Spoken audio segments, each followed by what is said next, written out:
పూరా local. Damagundam VLF signals సంబంధించి navy వాళ్ళ ప్రాజెక్ట్ సంబంధించి మనతో మాట్లాడడానికి Sadananda Reddy BJP state executive member ఉన్నారు మనతోటి.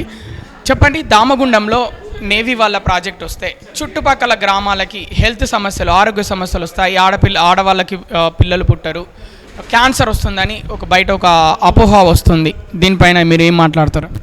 ఇప్పుడు ఆల్రెడీ రాడార్ కేంద్రం దేశంలో రెండవదని అందరం చెప్తున్నాం. తమిళనాడులో మొట్టమొదటి రాడార్ కేంద్రం ఉంది. మరి అక్కడ ఏం జరిగింది? 1970లో అప్పుడున్నటువంటి టెక్నాలజీతోని నిర్మించినటువంటి రాడార్ కేంద్రమా లేకుంటే ఏదైనా కావచ్చు, దాని వలన ఏమైనా నష్టం జరిగిందా మొట్టమొదట మనం పరిశీలించాలి. ఇప్పుడున్నటువంటి 70 నుంచి 2024 మధ్యలో 54 సంవత్సరాల తర్వాత ఇంకా టెక్నాలజీ అభివృద్ధి చెంది ప్రజలకు నష్టం చేకూరేటువంటి దాన్ని ప్రభుత్వాలు ఏమి చేయవు. కాబట్టి దయచేసి దాని మీద వస్తున్నటువంటి అపోహలను తొలగించుకొని దానికి మనం అందరం కూడా సహకరించాల్సిన అవసరం ఉంది.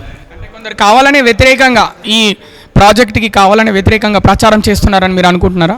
అవును, అదే కనబడుతున్నది. ఎందుకంటే ఈ దేశంలో బాగుపడడానికి ఉన్నటువంటి లేకపోతే ఉన్నటువంటి చుట్టూ ఉన్నటువంటి 3 సముద్రాలపైన భారతదేశం యొక్క పట్టు పెరుగుతుందనేటువంటి విషయం రాడార్ కేంద్రం ద్వారా మనకు తెలుస్తుంది. కానీ చైనాకు ఉన్నటువంటి పట్టు కూడా ఈరోజు భారతదేశానికి లేదనేటువంటిది చాలా స్పష్టం. కాబట్టి దేశం యొక్క సిగ్నల్ వ్యవస్థ బలపడి మనము కూడా హిందూ మహాసముద్రంలో జరిగేటువంటి ఏవైనా చర్యలు ఉంటే వాటిని పసిగట్టడానికి అవకాశం ఉన్నది. దాన్ని అడ్డుకోవడానికి చైనా ప్రయత్నం చేస్తుందని నాకు అనిపిస్తుంది. దానికి తొత్తులుగా ఇక్కడ ఉన్నటువంటి కొందరు సంస్థల వాళ్ళు పనిచేస్తున్నారని నాకు అనిపిస్తుంది. సంస్థలు అంటే కమ్యూనిస్ట్ వాళ్ళు అనుకుంటున్నారా? లెఫ్ట్ భావాలు కలిగిన వాళ్ళు వివిధ రూపాల్లో ఈరోజు వాళ్ళు మన ముందుకు వస్తున్నారు. వారు పేరు మార్చుకున్నా కూడా వాళ్ళు దానికి సంబంధించినటువంటి వ్యక్తులే, లెఫ్ట్ భావాలు కలిగినటువంటి వాళ్ళు ప్రో చైనాకు సంబంధించినటువంటి వాళ్ళు కాబట్టి వాళ్ళు ఆ విధంగా ప్రవర్తిస్తుంది. భారతదేశం ఇప్పుడు రోజు రోజుకి అభివృద్ధి చెందుతుంది, శక్తివంతంగా మారుతుంది. ప్రజల్లో లేని సెంటిమెంట్ ఒకటి రెచ్చగొట్టి ఈ ప్రాజెక్ట్ని వ్యతిరేకంగా తీసుకెళ్తే వారికి ఏమైనా మేలు జరుగుతుందా కమ్యూనిస్ట్ వాళ్ళకి? అంటే ఇప్పుడు వాళ్ళకు మేలు జరగకపోయినా వాళ్ళ యొక్క మూల సిద్ధాంతంలోనే తప్పుంది.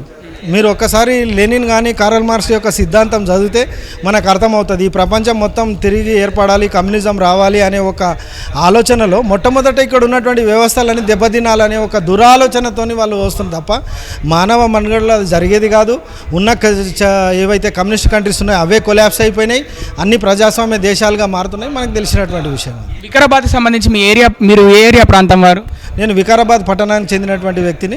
ఈ ప్రాజెక్టు దామగుండంలో వస్తే ఒక వికారాబాద్కు సంబంధించిన వ్యక్తిగా అంటే మీకు ఏమనిపిస్తుంది? వస్తే ఎలా ఉండబోతుంది? ఇక్కడ రానున్న రోజుల్లో వ్యవస్థ ఎలా ఉండబోతుంది? అంటే ఈ ప్రాజెక్టు రావడం వల్ల దామగుండం అటవీ ప్రాంతం వికారాబాద్ పట్టణానికి మరియు ఇక్కడ పూడూరు గ్రామానికి ఆనుకొని ఉంటుంది. ఈ ప్రాంతం అంతా అభివృద్ధి చెందడానికి అవకాశం ఉన్నది. ఈ ప్రాంతంలో అనేక రకాలైనటువంటి ఇల్లీగల్ కార్యక్రమాలు ఫామ్ హౌస్ల పేరు మీద జరుగుతున్నాయి. చాలామంది అటవీకి సంబంధించినటువంటి భూములను ఆక్యుపై చేసుకొని వాళ్ళు ఇష్టారాజ్యంగా ప్రవర్తిస్తున్నారు. వారి యొక్క ఆటలు సాగవనేటువంటి ఉద్దేశం కొంతమందికి అక్కడ ఉన్నది. అలాగే ఇక్కడ ఇప్పుడు మీరు చాలా సందర్భాల్లో దేశంలో జరిగినటువంటి అనేక టెర్రరిస్ట్ కార్యకలాపాలు కానీ మిగతా కొన్ని కార్యకలాపాలు ఏవైతే అసాంఘిక కార్యకలాపాలు ఉన్నాయో అవి రేవ్ పార్టీలు కావచ్చు, మిగతా ఇతరత్ర టెర్రరిస్ట్ కార్యకలాపాలు కావచ్చు, వాటికి షెల్టర్ జోన్గా ఈ ప్రాంతం ఉన్నదనేటువంటి మాట వాస్తవం. అట్లాంటి వాళ్ళ యొక్క ఆటలు సాగవు అనేటువంటి ఉద్దేశంతో కూడా కొంతమంది ఈ యొక్క కార్యక్రమానికి ప్రోత్సాహకంగా వాళ్ళు వెళ్తున్నారు.